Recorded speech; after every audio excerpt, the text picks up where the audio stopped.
ಅಮೆರಿಕಕ್ಕೆ ಇರಾನ್ ಇಟ್ಟ 10 ಷರತ್ತುಗಳು ಏನು? ಇದು ಅಧಿಕೃತ ಸ್ಟೇಟ್ಮೆಂಟ್ ಅಲ್ಲ, ಬಟ್ ಇರಾನ್ನ ಮೀಡಿಯಾ ಹೇಳ್ಕೊಳ್ತಾ ಇದೆ ಹಿಂಗೆ ಒಂದು ಷರತ್ತನ್ನು ನಾವು ಇಟ್ಟಿದ್ವಿ ಅಂತ. ಯಾಕಂದರೆ ಪೀಸ್ ಟಾಕ್ಸ್ ವಿಪರೀತ ಕಾನ್ಫಿಡೆನ್ಷಿಯಲ್ ಇರುತ್ತೆ.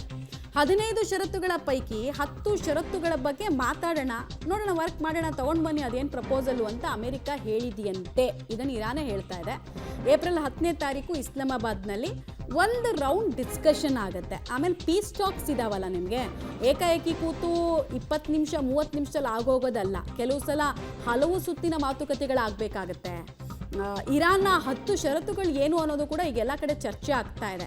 ಇದನ್ನು ನೋಡ್ತಾ ಇದ್ರೆ ಇದಕ್ಕೆಲ್ಲ ಅಮೆರಿಕ ಒಪ್ಕೊಳ್ಳುತ್ತಾ? ನಿಜಾನ? ಅಮೆರಿಕ ಒಪ್ಕೊಂಡ್ರು ಕೂಡ ಅದರ ಮಿತ್ರ ರಾಷ್ಟ್ರಗಳು ಬಿಡುತ್ತಾ ಒಪ್ಕೊಳ್ಳೋಕೆ? ಇದೊಂದು ಪ್ರಶ್ನೆ ಬಂದ್ಬಿಡುತ್ತೆ. ಆ ಡೀಟೇಲ್ಸನ್ನು ಕೂಡ ಕೊಡ್ತೀವಿ. ಹಾರ್ಮುಜ್ ಜಲಸಂಧಿ ವಿಚಾರ ಮಾತ್ರ ನಮಗೆ ನಿಮಗೆಲ್ಲ ಬೇಕಾಗಿರೋದು. ಅದೇನಪ್ಪ ಆಗುತ್ತೆ ಹಾಗಾದರೆ? ಅದ್ರ ಮೇಲಿನ ಹಿಡಿತ ಯಾರಿಗಾಗುತ್ತೆ? ಸಂಧಾನ ಮಾತುಕತೆಗೆ ಈವರೆಗೂ ಯಾವುದೇ ಕರೆ ಬಂದಿಲ್ಲ ಅನ್ನೋದನ್ನು ಹೇಳ್ತಾ ಇದ್ದಾರೆ. ಬಟ್ ಬ್ಯಾಕ್ ಎಂಡಲ್ಲಿ ಚರ್ಚೆಗಳು ಆಗ್ತಾ ಇದೆ ಅನ್ನೋದನ್ನು ಕೂಡ ತಿಳಿಸಿದ್ದಾರೆ. ಅಧಿಕೃತವಾಗಿ ಶುಕ್ರವಾರ ಯಾವ ನಾಯಕರು ಎಲ್ಲಿಂದ ಬರ್ತಾರೆ, ಯಾರು ಬಯಸಿದ ನಾಯಕರು ಬರ್ತಾರೆ ಟೇಬಲ್ಗೆ ಅನ್ನೋದನ್ನ ನೋಡಬೇಕು. ಇರಾನ್ನ ಕಂಡೀಷನ್ಸ್ ಕೆಲವು ಹೀಗೀಗಿದೆ. ಇರಾನ್ ಮೇಲೆ ಮತ್ತೆ ದಾಳಿ ನಡೆಸಲ್ಲ ಅನ್ನುವಂತಹ ಭರವಸೆ, ಗ್ಯಾರಂಟಿಯನ್ನು ಕೊಡಬೇಕು ನಮಗೆ ಅಂತ ಇರಾನ್ ಬಯಸ್ತಾ ಇದೆ.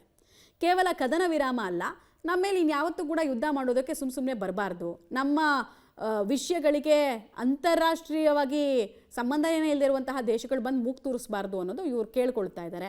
ಲೆಬನಾನ್ನಲ್ಲಿ ಇಸ್ರೇಲ್ ದಾಳಿಗಳು ಅಂತ್ಯ ಆಗಬೇಕು ಅನ್ನೋದು ಇರಾನ್ನ ಬಯಕೆ. ಬಟ್ ಇದಕ್ಕೆ ಇಸ್ರೇಲ್ ಯಾಕೆ ಒಪ್ಕೊಳ್ಳುತ್ತೆ? ಅವರನ್ನು ದಾಳಿ ಮಾಡದೆ ಬಿಟ್ಟರೆ ನಾಳೆ ಇವ್ರ ಅಸ್ತಿತ್ವಕ್ಕೆ ಕೂತು ತರ್ತಾರೆ. ಸೊ ಒಪ್ಕೊಳ್ಳೋ ಸಾಧ್ಯತೆ ಕಡಿಮೆ. ಇರಾನ್ ಮೇಲಿನ ಎಲ್ಲ US ಸ್ಯಾಂಕ್ಷನ್ಗಳನ್ನು ತೆಗೆದು ಹಾಕಬೇಕು. ಅಂದರೆ ಇರಾನ್ ಜೊತೆಗೆ ಯಾವುದೇ ವ್ಯಾಪಾರಗಳನ್ನು ಬೇರೆ ಬೇರೆ ದೇಶಗಳು ಬಂದ್ ಮಾಡಿದ್ರು ಕೂಡ ಅವ್ರ ಮೇಲೆ ಸ್ಯಾಂಕ್ಷನ್ಸನ್ನು ವಿಧಿಸ್ತಾ ಇತ್ತು US. ಇದರಿಂದ ಅವ್ರ ಜೊತೆ ವ್ಯಾಪಾರ ಮಾಡ್ಕೊಳ್ಳೋದಕ್ಕೆ ಅನೇಕ ದೇಶಗಳು ಹೆದರ್ಕೊಳ್ತಾ ಇತ್ತು. ಅದನ್ನೆಲ್ಲ ತೆಗೆದಾಕ್ಬಿಡಿ ಅಂತ ಕೇಳ್ಕೊಳ್ತಾ ಇದ್ದಾರೆ. ಜೊತೆಗೆ ಹಾರ್ಮುಜ್ ಜಲಸಂಧಿಯ ಮೇಲೆ ನಮಗೆ ಕಂಪ್ಲೀಟ್ ಕಂಟ್ರೋಲ್ ಬೇಕು ಅಂತ ಇರಾನ್ ಕೇಳ್ತಾ ಇದೆ. ವೀಕ್ಷಕರೇ, ನಿಮಗೆ ಗೊತ್ತಿರಲಿ, ಹಾರ್ಮುಜ್ ಜಲಸಂಧಿ ಅನ್ನೋದು ಇಂಟರ್ನ್ಯಾಷನಲ್ ಜಾಗ, ಅದು ಇರಾನ್ಗೆ ಸೇರಿದ್ದಲ್ಲ. ಇರಾನ್ ಕಂಟ್ರೋಲ್ ಮಾಡುವ ದ್ವೀಪಗಳಿದೆ, ಅಲ್ಲಿ ಇರಾನ್ನ ಕೆಲ ದ್ವೀಪಗಳಿದೆ. ಜಾಗ ಇಂಟರ್ನ್ಯಾಷನಲ್ ಜಾಗ. ಏಕಪಕ್ಷೀಯವಾಗಿ ಇವರು ಕೊಟ್ಬಿಡೋಕ್ಕಾಗುತ್ತಾ? ಒಪ್ಕೊಳ್ತಾರಾ? ಇದು ತೀರಾ ಕಡಿಮೆ ಈ ಚಾನ್ಸಸ್ಸು. ಆಮೇಲೆ ನಾವಲ್ಲೊಂದು ಟೋಲ್ ಪ್ಲಾಜಾ ಥರ ಮಾಡ್ಕೊಳ್ತೀವಿ, ನಮಗೆ ಅಲ್ಲಿ ದುಡ್ಡೇನು ಕಲೆಕ್ಟ್ ಆಗುತ್ತೆ ಅದನ್ನು ನಾವು ಒಮನ್ನು ಇಬ್ಬರು ಸೇರ್ಕೊಂಡು ಹಂಚ್ಕೊಳ್ತೀವಿ ಅಂತ ಇರಾನ್ ಪ್ರಸ್ತಾಪವನ್ನು ಇಟ್ಟಿದೆ.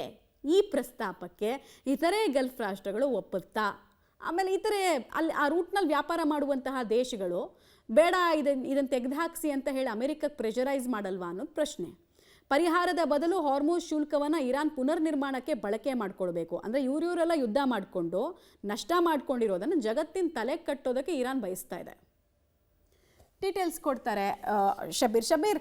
ತೀರಾ ಕಠಿಣ ಮತ್ತು ಕಷ್ಟಕರವಾದ ಕಂಡೀಷನ್ಸನ್ನು ಇರಾನ್ ಇಟ್ಟಿದೆ. ಈ ಕಂಡೀಷನ್ಸನ್ನು ನೋಡ್ತಾ ಇದ್ರೆ ಮಾತುಕತೆ ಮೊದಲ ಹಂತದಲ್ಲೇ ಇದಕ್ಕೆ ವಿಪರೀತ ತಡೆ ಬರುವಂತಹ ಸಾಧ್ಯತೆಗಳಿದ್ದಾವೆ.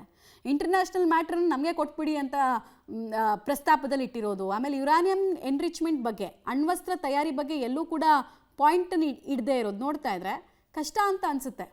ನೋಡಿ, ಈ ಆಗಲೇ ಹೇಳ್ದಂಗೆ ಈ ನೆಗೋಷಿಯೇಷನ್ ಒಂದೇ ಹಂತಕ್ಕೆ ಮುಗಿಯುವಂಥದ್ದಲ್ಲ. ಬಹಳಷ್ಟು ಸಭೆಗಳು ಇದಕ್ಕೆ ಸಂಬಂಧಪಟ್ಟಂತೆ ಆಗಬೇಕಾಗತ್ತೆ. ಅದಾದ ಬಳಿಕ ಒಂದು ತಾರ್ಕಿಕ ನಿರ್ಧಾರಕ್ಕೆ ಬರುವಂಥ ಸಾಧ್ಯತೆಗಳನ್ನು ನಿರೀಕ್ಷೆ ಮಾಡ್ಬೋದು. ನೋಡಿ, ಮುಖ್ಯವಾಗಿ ಇಲ್ಲಿ 2-3 ವಿಚಾರಗಳು ಮಾತ್ರ ನಾವು ಗಮನಿಸಬೇಕು. ಬಾಕಿ ಉಳಿದಂತೆ ಎಲ್ಲವೂ ಕೂಡ ಸೆಟರೈಟ್ ಆಗುತ್ತೆ. ಒಂದು, ಹಾರ್ಮುಜ್ ಜಲಸಂಧಿಯ ನಿಯಂತ್ರಣ ಯಾರಿಗೆ ಹೋಗಬೇಕು ಅನ್ನುವಂಥದ್ದು ಅತ್ಯಂತ ಪ್ರಮುಖವಾದಂತಹ ಸಂಗತಿಯಾಗಿರುವಂಥದ್ದು. ಯಾಕೆಂದರೆ ಈಗ ಜಗತ್ತಿನ ಅತಿ ಹೆಚ್ಚು ಕಚ್ಚಾ ತೈಲ ಏನು ರಫ್ತಾಗುವ ಇದೇ ಮಾರ್ಗದ ಮೂಲಕ. ಸೊ ಹೀಗಾಗಿ ಇದರ ಕಂಟ್ರೋಲ್ ಅನ್ನ ಅಮೆರಿಕ ಬಯಸ್ತಾ ಇದೆ, ಆದ್ರೆ ಇರಾನ್ ಬಿಟ್ಕೊಡ್ತಾ ಇಲ್ಲ. ನೋಡಿ, 30 ಕಿಲೋಮೀಟರ್ನಷ್ಟು ಅಗಲ ಈ ಒಂದು ಜಲಸಂಧಿ ಇದೆ. ಸರಿಸುಮಾರು 22 ಕಿಲೋಮೀಟರ್ ಇರಾನ್ನ ಟೆರಿಟರಿಯಲ್ಲಿ ಬರುತ್ತೆ, ಅದರ ಜಲ ವ್ಯಾಪ್ತಿಯಲ್ಲಿ ಬರುತ್ತೆ. ಬಾಕಿ ಉಳಿದಂತ ವ್ಯಾಪ್ತಿ ಏನಿದೆ ಅದು ಒಮನ್ಗೆ ಸೇರ್ಕೊಳ್ಳುತ್ತೆ. ಸೊ ಹೀಗಾಗಿ ಇದರ ಮೇಲೆ ನಮ್ಮ ನಿಯಂತ್ರಣ ಇರಬೇಕು ಅನ್ನುವಂಥದ್ದು ಇರಾನ್ನ ಬಯಕೆ. ಮತ್ತೆ ಅಲ್ಲೊಂದು ಟೋಲ್ ಪ್ಲಾಜಾವನ್ನ ರೀತಿಯಲ್ಲೂ ಕೂಡ ಮಾಡ್ತೀವಿ. ಮತ್ತೆ ಯುದ್ಧ ನಷ್ಟ ಏನಾಗಿದೆ ಅದನ್ನ ನಾವು ಇಲ್ಲಿ ಈ ಮೂಲಕ ಬರ್ಸ್ಕೊಳ್ತೀವಿ. ಇಲ್ಲಿ ಓಡಾಡುವಂತಹ ಹಡಗುಗಳ ಮೇಲೆ ಅವರು ಟೋಲ್ ರೀತಿಯಲ್ಲಿ ಹಾಕಿ ಬರುವಂತಹ ಹಣದಿಂದ ನಾವು ಮತ್ತೆ ಮೂಲ ಸೌಕರ್ಯಗಳನ್ನು ನಿರ್ಮಾಣ ಮಾಡ್ತೀವಿ ಅಂತ. ನೋಡಿ, ಒಂದು ಹಂತಕ್ಕೆ ಇಲ್ಲಿ ಇರಾನ್ ಕಾಂಪ್ರಮೈಸ್ ಆಗಿದೆ ಅನ್ನುವಂಥದ್ದನ್ನು ಅರ್ಥ ಮಾಡ್ಕೋಬೇಕು. ಇಷ್ಟು ದಿನಗಳ ಕಾಲ ಅಮೆರಿಕದಿಂದ ಯುದ್ಧ ನಷ್ಟದ ಭರ್ತಿಯನ್ನ ಕೇಳ್ತಾ ಇತ್ತು. ಸೊ ಈಗ ನಾವೇ ಅದನ್ನ ಭರ್ತಿ ಮಾಡ್ಕೊಳ್ತೀವಿ, ನಮಗೆ ಟೋಲ್ನ ಹಾಕ್ಲಿಕ್ಕೆ ಒಂದು ಅನುಮತಿ ಬೇಕು, ಅದಕ್ಕೆ ನಾವು ಅವಕಾಶವನ್ನ ಮಾಡ್ಕೊಡ್ಬೇಕು ಅನ್ನುವಂಥ ನಿಟ್ಟಿನಲ್ಲಿ ಒಂದು ಪ್ರಪೋಸಲ್ ಅನ್ನ ಇಟ್ಟಿರುವಂಥದ್ದು. ಮತ್ತೆ ಎರಡನೇದು, ಲೆಬನಾನ್ನ ಮೇಲೆ ದಾಳಿಯನ್ನ ಮಾಡುವಂತಿಲ್ಲ ಅನ್ನುವಂಥ ನಿಟ್ಟಿನಲ್ಲಿ ಒಂದು ಕಂಡೀಷನ್ ಅನ್ನ ಹಾಕಿರುವಂಥದ್ದು. ಈ ಕಂಡೀಷನ್ಗೆ ಕಂಡೀಷನ್ಗೆ ಬಹುಶಃ ಇಸ್ರೇಲ್ ಒಪ್ಲಿಕ್ಕಿಲ್ಲ. ಯಾಕೆಂದ್ರೆ ಇಸ್ರೇಲ್ ಒಂದು ಕಡೆಗೆ ಹಮಾಸ್, ಮತ್ತೊಂದು ಕಡೆಗೆ ಹೌತಿ, ಹೀಗೆ ಬೇರೆ ಬೇರೆ ಬಂಡುಕೋರ ಗುಂಪುಗಳಿಂದ ದೊಡ್ಡ ಪ್ರಮಾಣದ ದಾಳಿಗಳನ್ನ ಎದುರಿಸ್ತಾ ಇದೆ.